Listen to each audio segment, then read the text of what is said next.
dear students, I am Suresh Kumar Gupta, your economics educator. Students, today we shall discuss about a very important and interesting topic of our course, that is national income. So students, national income is nothing but the value of all those goods and services produced within the domestic boundary of a country by three sectors, by the normal residents and factor income earned from abroad. तो students, जैसे ही हम national income के बारे में बात करते हैं तो सबसे पहला पॉइंट जो हमारे माइंड में स्ट्राइक करता है वो ये होता है कि it is nothing but the income of our nation, so namely national income. तो स्टूडेंट्स, नेशनल इनकम को कैलकुलेट करने के लिए हमारे कंट्री के अंदर एक ऑथोराइज्ड बॉडी बनाई गई है, उसका नाम है central statical organisation. Students, central statical organisation national income को कंप्यूट करने के लिए थ्री मेथड्स को यूज करती है। वो तीन मेथड्स हैं, production method, income method and expenditure methods.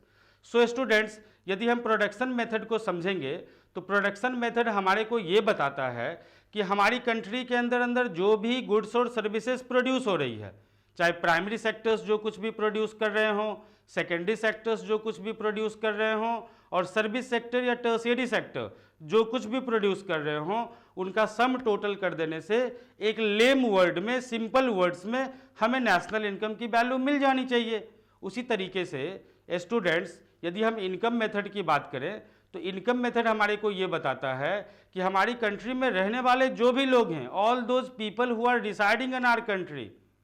और वो किसी भी कैपेसिटी में कोई भी जॉब परफॉर्म करते हैं, कोई भी काम करते हैं, कुछ न कुछ अर्निंग जनरेट करते हैं, और उन सबों की अर्निंग्स का जो सम टोटल होना चाहिए वो नेशनल इनकम होना चाहिए। सो स्टूडेंट्स, इसी वे में